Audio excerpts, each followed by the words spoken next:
News publish हो रहे हैं कि waiting for our good friend PM Modi Vladimir Putin भी अब वेट कर रहे हैं अक्टूबर 2024 का, जब शी जिनपिंग और नरेंद्र मोदी जी दोनों होंगे रशिया के शहर कजान में, साथ में और भी वेरियस वर्ल्ड लीडर्स होंगे और व्लादिमीर पुतिन दुनिया के सामने ब्रिक्स करेंसी का कॉन्सेप्ट, इसकी एक आप कह लीजिए फाउंडेशन रखेंगे कि ये करेंसी क्या होगी, किस तरीके से काम करेगी। तो इस वीडियो में हम बात करने वाले हैं कि अजीत डोभाल और व्लादिमीर पुतिन के बीच में क्या बातचीत हुई है और इंडिया के पर्सपेक्टिव से ये मीटिंग बहुत ज्यादा इंपॉर्टेंट क्यों है। ना सबसे पहले तो यहाँ पे आप देख पाओगे वीडियो, जो भी ब्रिक्स कंट्रीज हैं आज के समय, जो भी ब्रिक्स कंट्रीज के मेंबर हैं, इनके नेशनल सिक्योरिटी एडवाइजर ये पहुंचे हाल ही में मॉस्को में और यहाँ पे एक बहुत ही इंपॉर्टेंट मीटिंग हुई। इधर आप देख पाओगे व्लादिमीर पुतिन सभी ब्रिक्स कंट्रीज के जो नेशनल सिक्योरिटी एडवाइजर हैं, चाहे चाइना के हो, चाहे साउथ अफ्रीका के, ब्राजील के, सबसे यहाँ पर मिल रहे हैं। इस वीडियो में आप नहीं देखोगे कि डोभाल साहब से मिलेंगे, क्योंकि डोभाल साहब ऑल टुगेदर यहाँ पर बिजी है। अभी 1-to-1 मीटिंग होगी, उसके बारे में हम बात करेंगे। सबसे पहले तो मैं आपको ये बता रहा हूँ कि जो मीटिंग हुई है डोभाल साहब की, ये ब्रिक्स एनएसए की जो ओवरऑल कलेक्टिव मीटिंग है, इसके साथ में हुई है। और अभी आपको जो मैं डोभाल साहब और पुतिन की जो मीटिंग में आपको दिखाऊंगा ना, उसमें आप एक बात नोट करना, पुतिन थोड़े से वरीड आपको दिखेंगे, बिल्कुल आंखें उनकी खुली हुई है। रीजन इसका ये है कि जो ये एनएसएस की कलेक्टिव मीटिंग हुई थी ना, उसके बाद मीडिया ने पुतिन से सवाल पूछा कि देखिए यूके और यूएसए बिल्कुल इस बात को लेकर विचार कर रहे हैं कि यूक्रेन को अनुमति दे देते हैं कि जो लॉन्ग रेंज वेपन्स है, सभी लॉन्ग रेंज वेपन्स आपको जैसे इस्तेमाल करने हैं आप करिए, मॉस्को पीटर्सबर्ग में जैसे आपको बॉम्बिंग करनी है आप कर सकते हैं। व्लादिमीर पुतिन ने कैटेगोरिकली मीडिया को इस मीटिंग के दौरान ये बताया कि लॉन्ग रेंज वेपन्स अगर अलाउ किए जाते हैं रशिया के अगेंस्ट, तो डायरेक्टली हम लोग मानेंगे कि NATO is eight war with Russia. ये बात व्लादिमीर पुतिन ने कैटेगोरिकली कही है कि यूएसए, यूरोपियन यूनियन, हम मानेंगे कि they are at war with Russia. तो आप सोच कर देखो, एक तरफ ये सब बातें चल रही हैं, दूसरी तरफ यहाँ पर नेशनल सिक्योरिटी एडवाइजर आ रखे हैं ये सब कंट्रीज के, और फिर एक एक करके इनसे मीटिंग होती है।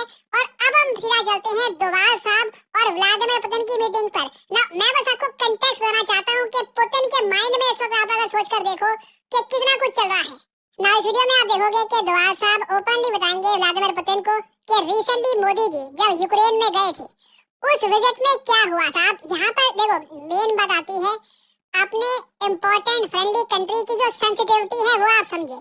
मैंने आपको एक वीडियो में बताया था कि जब मोदी जी गए थे ना यूक्रेन में, तब हमने उनको स्पेशल मेडिक टेंट्स दिए हैं। हमने हर तरीके से यूक्रेन को बताने की कोशिश करी कि जो भी आपका सिविलियन लॉस हुआ है, इंडिया बिल्कुल इसको कहता है कि बहुत ज़्यादा खराब हुआ है, ये सिविलियंस पर बॉम्बिंग करना ठीक नहीं है ना। ये जो भी बातें हुई है यूक्रेन में पीएम मोदी और ज़ेलेंस्की के बीच में, ये पुतिन को पता है, मीडिया ने अच्छे से सब कुछ कवर किया था। बट एक आप कह लीजिए रिस्पेक्ट देने वाली बात होती है। यहाँ पर डोभाल साहब कहेंगे पुतिन को कि पीएम मोदी ने मुझे स्पेसिफिकली बोला कि अभी हमारी जो यूक्रेन की विजिट है ना, ज़ेलेंस्की से जो भी बातचीत हुई है, वर्ड बाय वर्ड बता के आइए पुतिन को कि क्या बातचीत हुई है, ब्रीफ करके आइए, उनको बताइए कि क्या हमने बातचीत करी है यूक्रेन में, किन मुद्दों पे डिस्कशन हुआ है।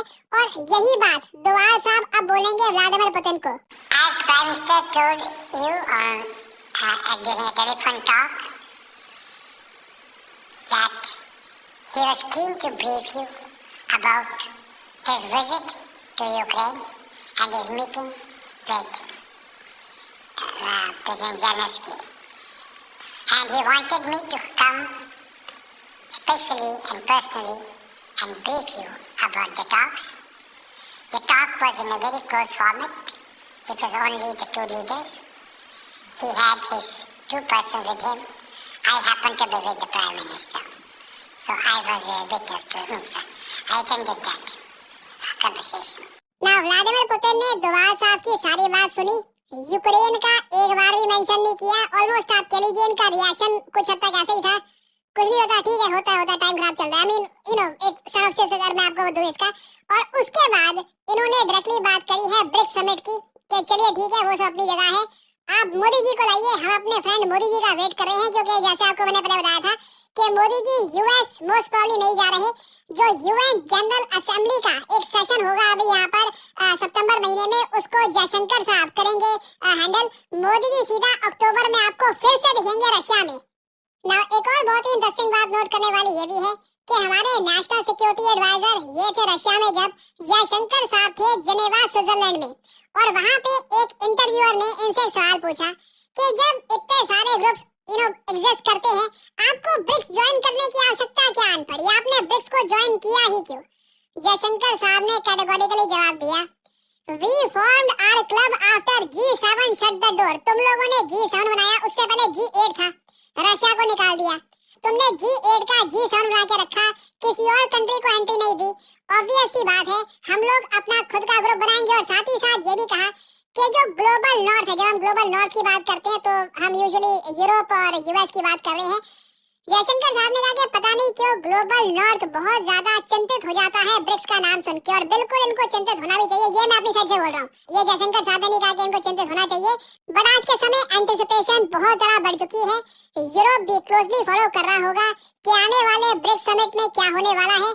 ऑनेस्टली आप अगर मुझसे पूछे, अगर हम फास्ट फॉरवर्ड कर पाते सीधा अक्टूबर में, आई वुड डू दैट। बहुत सारी मेजर डेवलपमेंट्स आने वाली हैं in the month of October. तो अभी देखिए ब्रिक्स से रिलेटेड बहुत सी डेवलपमेंट सामने आएंगी। अजीत डोभाल साहब ने, हालांकि ये भी रिपोर्ट किया जा रहा है कि टेररिज्म का जो इशू है ये भी डिस्कस किया है पुतिन साहब के साथ, वेरियस और टॉपिक्स भी डिस्कस किए हैं।